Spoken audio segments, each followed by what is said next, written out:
Sugar and slavery. During most of the next century, Brazil held its position as the world's leading sugar producer. Sugar cane had to be processed in the field.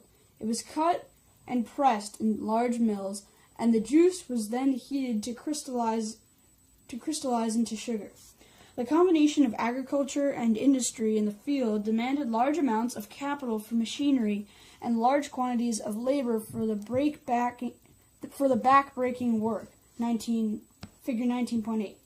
Although there were always some free workers who had skilled occupations, slaves did most of the work. During the 17th century, about 7,000 slaves a year were imported from Africa. By the end of the century, Brazil had about 150,000 slaves, about half its total population. On the basis of a single crop produced by slave labor, Brazil became the first great plantation colony and a model that later was followed by other European nations in their own Caribbean colonies. Even after the Brazilian economy became more diverse, Brazil's social hierarchy still reflected its plantation and slave origins. The white planter families became an aristocracy linked by marriage to resident merchants and to the few Portuguese bureaucrats and officials, and they dominated local institutions. At the bottom of society were the slaves, distinguished by their color and their status as property.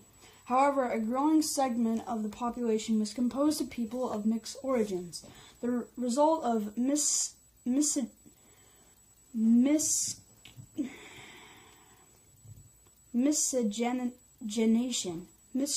It's spelled miscegenation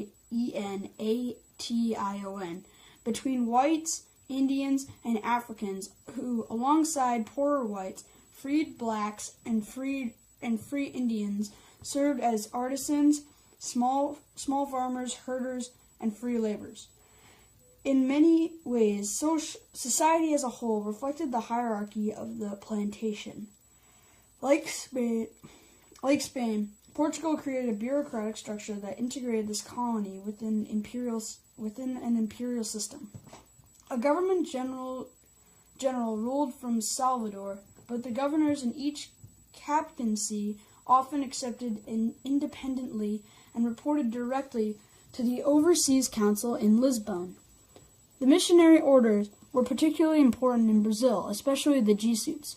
Their extensive cattle ranches and sugar mills supported the construction of churches and schools, as well as a network of missions with thousands of Native American residents. As in Spanish America, royal officials trained in the law formed the... I'm going to reread that sentence because it's not making a lot of sense. As in Spanish America, royal officials trained in the law formed the core of the bureaucracy.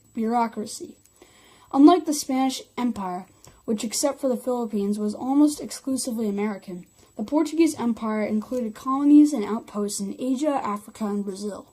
Only gradually in the 17th century did Brazil become the predominant Portuguese colony. Even then, Brazil's ties to Portugal were in some ways stronger and more dependent than those between Spanish America and Spain. Unlike Spanish America, Brazil had neither universities nor printing presses. Then intellectual life was always an extension of Portugal, and Brazilians seeking higher education and government offices or hoping to publish their works always had to turn to the mother country. The general economic dependency of Latin America was matched by an intellectual subordination more intense in Brazil than in Spanish America. Brazil's Age of Gold. As overseas extensions of Europe, the American colonies were particularly susceptible to changes in European politics. For 60 years, 1580 to 1640, the Habsburg kings of Spain also ruled Portugal, a situation that promoted their cooperation and gave these rulers a truly worldwide empire. From 1630 to 1654, as part of a global struggle against Spain, the Dutch seized a portion of northeastern Brazil and controlled its sugar production.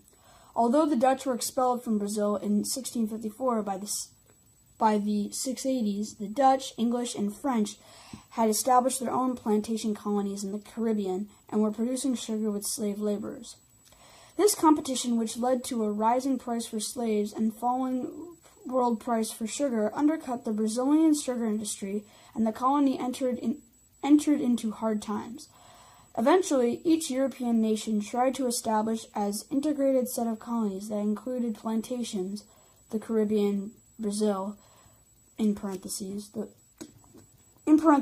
Caribbean, Brazil, slaving ports, Africa, in parentheses, and food-producing areas, New England and southern Brazil. Although Brazil's domination in the world sugar market was lost, throughout the 17th century, Paulistas, spelled Paulistas,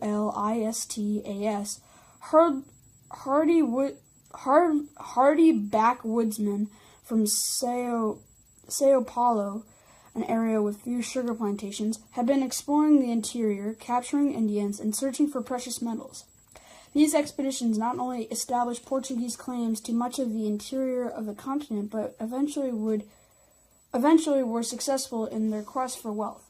In 1695, gold strikes were made in the mountainous interior in a region that came to be called Minas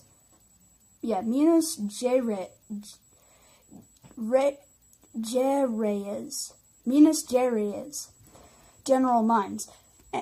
Well, that's what it meant. It meant General Mines. And the Brazilian colony experienced a new boom. A great gold rush began. People deserted coastal towns and plantations to head for gold washings, and they were soon joined by waves of about 5,000 immigrants a year who came directly from Portugal. Slaves provided labor in the mines as in the plantations. By 1775, there were over 150,000 slaves, out of a total population of 300,000 for the region. In Minas Gerais, I'm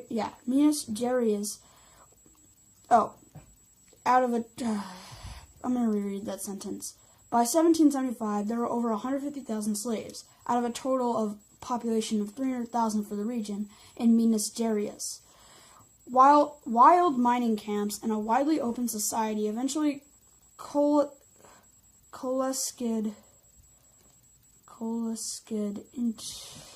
it's spelled Coalesced, into a network of towns such as the administrative center of Ouro Preto, and the government, anxious to control the newfound wealth, imposed a heavy hand to collect taxes and rein in the unruly population. Gold production reached its height between 1735 and 1760, and averaged about 3 tons a year in that period, making Brazil the height between 1735 and 1760. Oh wait, I just reread the same line. And averaged about 3 tons a year in that period, making Brazil the greatest source of gold in the Western world. The discovery of gold, and later of diamonds, was a mixed blessing in the long run. It opened the interior to settlement, once again with disastrous effects on the indigenous population with the expansion of slavery. The early disruption of coastal agriculture caused by the gold strikes was overcome by government control of the slave trade, and exports of sugar and tobacco continued to be important to the colony. Mining did stimulate the opening of new areas to ranching and farming to supply the new markets in the mining zones. Rio de Janeiro, the port closest to the mines, grew in size and importance. It became capital of the colony in 1763. In Minas Gerais, a distinctive society developed. The local wealth was used to sponsor the building of churches, which in turn stimulated the work of artists, architects, and composers. Like the rest of Brazil, however, the hierarchy of color and legal distinctions of slavery marked life in the mining zones, which were populated by large numbers of slaves and free persons of color. Finally, gold allowed Portugal to continue economic policies that were detrimental in the long run. With access to gold, Portugal could buy the manufactured goods it needed for itself and its colonies, as few industries were developed in the mother country.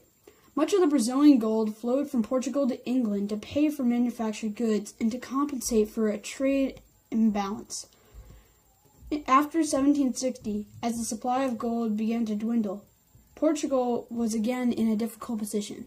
It had become, in some ways, an economic dependency of England. Multiracial societies. The conquest and settlement of Latin America created the conditions for the formation of multi-ethnic societies on a large scale. The three major groups, Indians, Europeans, and Africans, have been brought together under very different conditions. The Europeans as conquerors and voluntary immigrants, the Indians as conquered peoples, and the Africans as slaves. The situation created hierarchies of masters and servants, Christians and pagans, that reflected the relationships of power and colonial condition. In central Mexico, where an Indian nobility had existed, aspects of pre-conquest social organization were maintained because they had served the ends of Spanish government. In theory, there was a separation between the Republic of the Spaniards, which included all non-Indians, and the Republic of the Indians, which was supposed to have its own social ranking and its own rules and laws.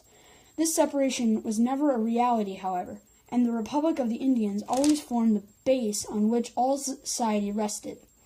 Indians paid tribute, something not required of others in society, except the mulattoes in some places. The Society of Castas. Spaniards had an idea of society drawn from their own medieval experience, but American reality soon altered that concept. The key was miscegenation. It's spelled miscegenation. Yeah, that. The conquest had involved the sexual exploitation of Indian women and occasional alliances formed by the giving of concubines and female servants. Marriages with indigenous women, especially of the Indian nobility, were not unknown. With few European women available, especially in frontier regions, mixed marriages and informal unions were common. The result was the growth of a large population of mixed background, the so-called mestizos. Although they were always suspected of illegitimacy, their status, especially in the early years, was higher than that of Indians. More acculturated, spelled acculturated, than the Indians and able to operate in two worlds, mestizos became members of an intermediate category, not fully accepted as equals to the Spaniards, and yet expected to live according to the standards of Spanish society, and often acting as auxiliaries to it. A similar process took place in areas such as Brazil and the Caribbean coasts, where large numbers of African slaves were imported. Slave owners exploited their female slaves or took slave women as mistresses, and then sometimes freed their mulatto children. The result was the growth of a large population of mixed background. Throughout the Spanish Indies, European categories of noble, priest, and commoner continued, as did hierarchies based on wealth and occupation. But American realities created new distinctions, of which race and place of birth also played a crucial role. This was the Sociedad de Castas, based on racial origins, in which Europeans or whites were at the top, black slaves or Native Americans were at the bottom, and the many kinds of mixes filled the intermediate categories. This accompanied the great cultural fusion and the formation of Latin America, figure 19.9. From the three original ethnic categories, many combinations and crosses were possible: mestizo, mulatto, and so on. By the 18th century, this segment of the population had grown rapidly, and there was much confusion and local variation in terminology. A whole genre of painting developed simply to identify and classify the various combinations. Together, the people of mixed origins were called the castas, and they tended to be shopkeepers and small farmers. In 1650, the castas made up perhaps 5 to 10% of the population of Spanish America, but by 1750 they made up 35 to 40%. See Visualizing the Past. In Brazil, still dominated by slavery, Free people of color made up about 28% of the population, a proportion equal to that of whites. Together, however, free and black slaves and mulattoes made up 2/3 of the inhabitants of Brazil in the late 18th century. As the mixed population grew in Spanish America, increasing restrictions were placed on them, but their social mobility could not be halted. A successful Indian might call himself a mestizo. A mestizo who married a Spanish woman might be called white. The ranks of the castas were also swelled by former slaves who had been given or had brought their freedom, and by Indians who left their communities, spoke Spanish, and lived within the orbit of the Hispanic world. Thus, physical characteristics were only one criterion of rank and status, but color and ethnicity mattered, and they created a pseudo-racial hierarchy. It's spelled pseudoracial, pseudo-racial. European or white status was a great social advantage. Not every person of European background was wealthy, but most of the wealthy merchants, landowners, and bureaucrats and miners were white. As one visitor wrote, "In America, every white is a gentleman." Originally, all whites had shared the privileged status of Spaniards regardless of the continent of their birth, but over time, distinctions developed between peninsulares, or those who actually born in Spain, and Creoles, or those born in the New World. Creoles thought of themselves as loyal American Spaniards, but with so many mestizos around, the shadow of a possible Indian ancestor and illegitimacy always made their status suspect as far as the Europeans were concerned. Still, Creoles dominated the local economies, held sway over the large number of independents at their haciendas and mines, and stood at the top of society, second only to the peninsulares. Increasingly, they developed a sense of identity and pride in their accomplishments, and they were sensitive to any suggestion of inferiority or to any discrimination because of their American birth. That growing sense of self-identity eventually contributed to the moments of the independency in Latin America. The hierarchy of race intersected with traditional Iberian distinctions based on gender, age, and class. The father of a family had legal authority over his children until they were 25. Women were in a subordinate position. They could not serve in government and were expected to assume the duties of motherhood and household, figure 19.10. After marriage, women came under the authority of their husbands, but many a widow assumed the direction of her family's activities. Lower-class women often controlled small-scale commerce in towns and villages, worked in the field, and labored at the looms of small factories.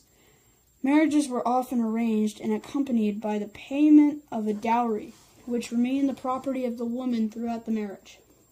Women also had full rights to inheritance. Some upper-class women who did not marry at a young age were placed in convents to prevent contacts or marriages with partners of unsuitable backgrounds. The 18th century reforms.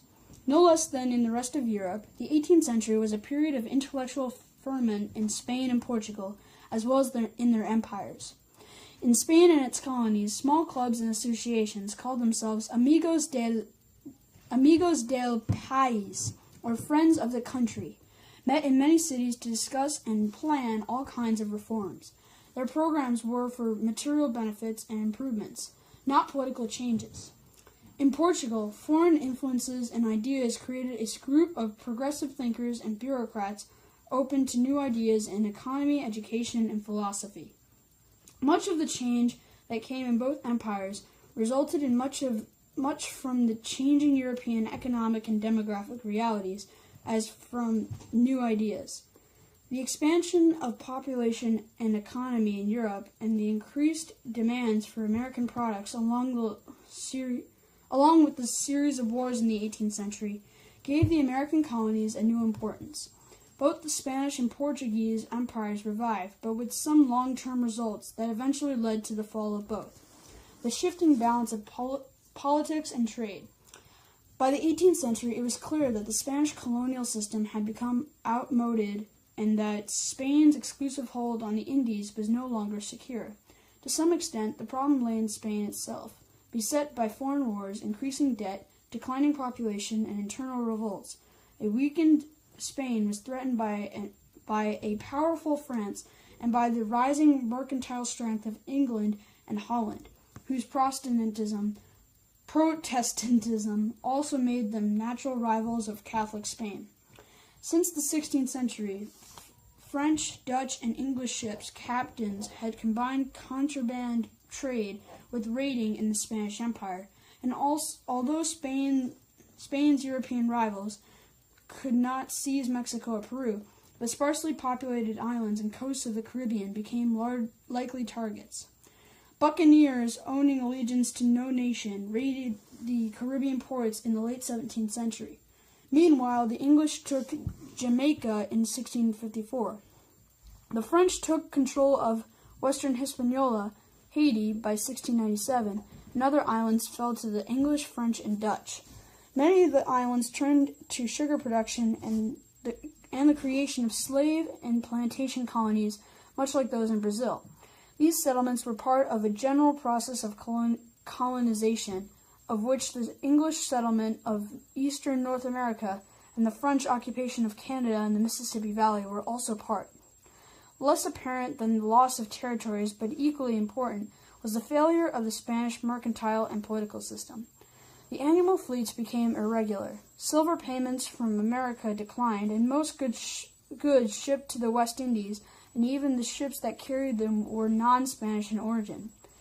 The colonies became increasingly self-sufficient in basic commodities, and as central government became weaker, local aristocrats in the colonies exercised increasing control over the economy and government of their regions, often at the expense of Native American and the lower-class populations. Graft and corruption were rampant in many branches of government. The empire seemed to be crumbling. What is most impressive is that Spain was able to retain its American possessions for another century. Even with Spain in decline, the West Indies still seemed an attractive prize converted by other powers, and the opportunity to gain them was not long in coming. A final crisis was set in motion in 1701 when the Spanish king, Charles II, died without an heir. Other European nations backed various claimants to the Spanish throne, hoping to win the prize of the Spanish monarchy and its American colonies. Philip of Anjou, a Bourbon and thus a relative of the King of France, was named successor to the Spanish throne. The War of the Spanish Succession, 1702 to 1713, ensued, and the result of the Treaty of Utrecht, 1713, was recognized of a branch of the Bourbon family as rulers of Seville and permitted England to trade slaves in Spanish America and even to send one ship per year to trade for silver in the Americas. Spain's commercial monopoly was now being broken not just by contraband trade, but by legal means as well. The Bourbon reforms. The new and vigorous Bourbon dynasty in Spain launched a series of reforms aimed at strengthening the state and its economy. In this age of enlightened despotism,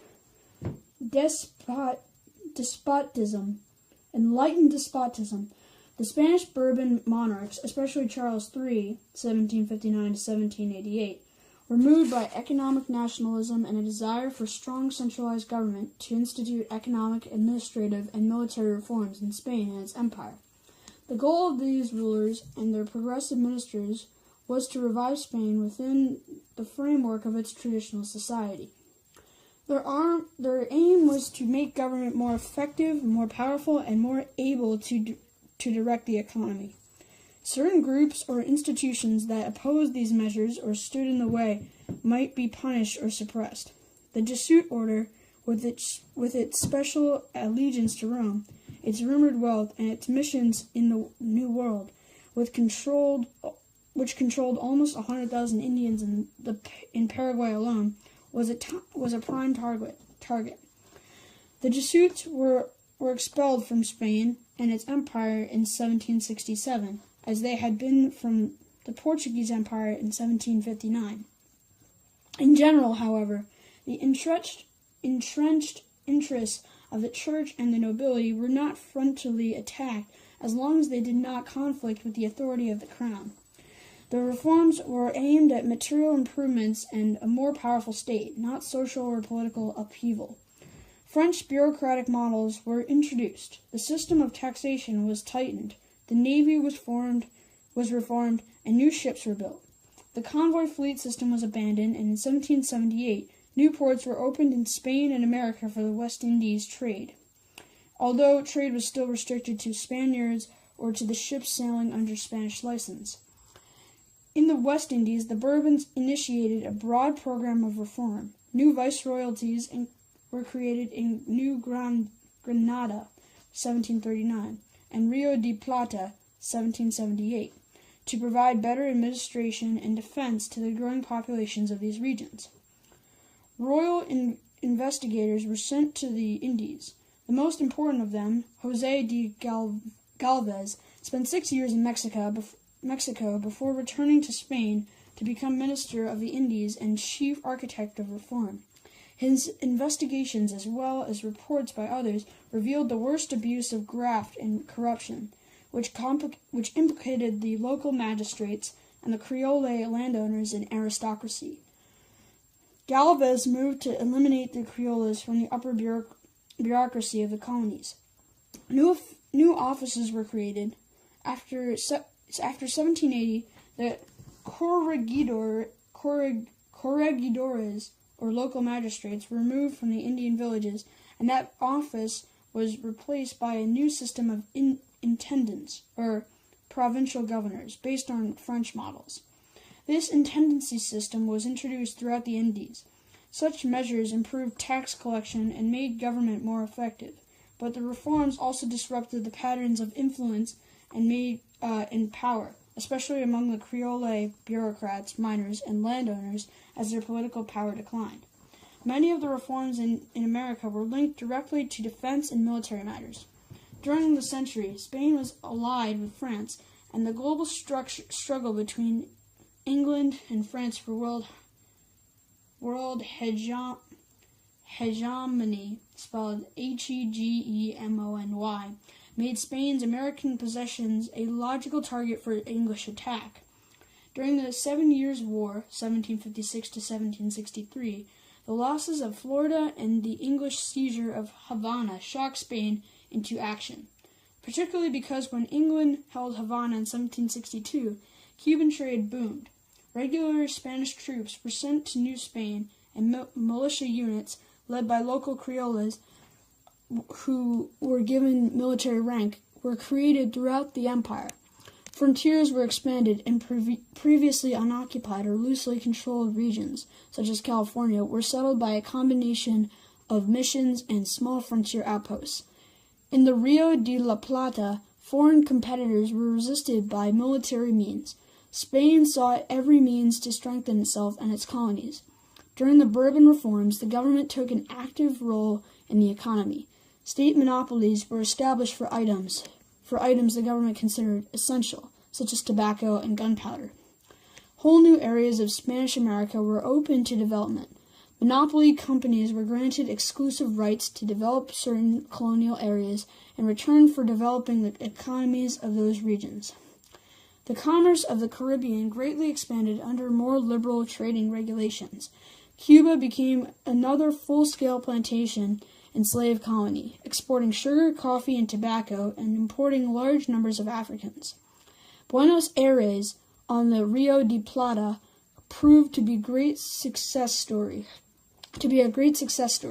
Its population had grown rapidly in the 18th century, and by 1790 it had a booming economy based on ranching and the export of hides and salted beef. A newly prosperous merchant community in Buenos Aires dominated the region's trade.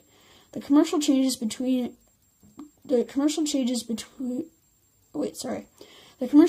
were a double-edged sword. As Spanish and English goods became cheaper and more accessible, they undercut locally produced goods so that some regions had specialized in producing cloth or other goods were unable to compete with the European imports. Links to international trade tightened as the diversity of Latin America's economy decreased. Later conflicts between those who favored free trade and those who wanted to limit imports and product local industry often were as much about regional interests as about economic philosophy. Finally, and most importantly, the major centers of the Spanish Empire also experienced rapid growth in the second half of the 18th century. Mining inspectors, and experts had been sent to Peru and New Spain to suggest reforms and introduce new techniques. These improvements, as well as the discovery of veins, allowed production to expand, especially in New Spain, where silver output reached new heights. In fact, silver production in Mexico far outstripped that of Peru, which itself saw increased production. All in all, the Bourbon reforms must be seen from two vantage points, Spain and America. Undoubtedly, in the short run, the restructuring of government and economy revived the Spanish Empire. In the long run, the removal of Criollas from government, the creation of militia with Criolla officer corps, the opening of commerce, and other such changes contributed to a growing sense of dissatisfaction among the elite, which only their relative well-being and the existing social tensions of Sociedad de Castas kept in check. Pombal and Brazil. The Bourbon reforms in Spain and Spanish America were paralleled in the Portuguese world during the administration of Sebastião José Carvalho y Melo, the Marquess of Pombal, 1755 to 1776, Portugal's authoritarian prime minister. Pombal had lived as ambassador in England and had observed the benefits of mercantilism at first hand. He hoped to use these same techniques, along with state intervention in the economy, to break England's hold on the Portuguese economy, especially on the flow of Brazilian gold from Portugal to England. This became crucial as the production of Brazilian gold began to decline after 1760. In another example of enlightened despotism, Pombal brutally suppressed any group or institution that stood in the way of royal power and his programs. He developed a particular dislike for the Jesuits because of their allegiance to Rome and their semi-independent control of large areas in Brazil. Pombal expelled the Jesuits from the Portuguese Empire in 1759. Pombal made Brazil the centerpiece of his reforms. Vigorous administrators were sent to the colony to enforce the changes. Fiscal reforms were aimed at eliminating contraband, gold smuggling, and tax evasion. Monopoly companies were formed to simulate the agriculture in older plantation zones and were given the right to import large numbers of slaves. New crops were introduced, just as in Spanish America, new regions in Brazil began to flourish. Rio de Janeiro became the capital, and its hinterland was the scene of agricultural growth. A monopoly company was creating to develop the region's economy, and it simulated the development of cotton plantations and the export of wild cacao from the Amazonian forests. These new exports joined the traditional sugar, tobacco, and hides as Brazil's main products. Pombal was willing to do some social tinkering as part of his project of reform. He abolished slavery in Portugal to stop the import of slaves there and to ensure a steady supply to Brazil, the economic cornerstone of the empire. Because Brazil was vast and needed to be occupied and defended, he removed Indians from missionary control in the Amazon and encouraged whites to marry them. Immigrant couples from Portugal and the Azores were sent to colonize the Amazon basin and the plains of southern Brazil, which began to produce large quantities of wheat and cattle. Like the Bourbons in Spain, Pombal hoped to revitalize the colonies as a way of strengthening the mother country. Although new policies were instituted, little changed within the society. Brazil was just as profoundly based on slavery in the late 18th century as it had ever been. The levels of slave imports reached 20,000 a year.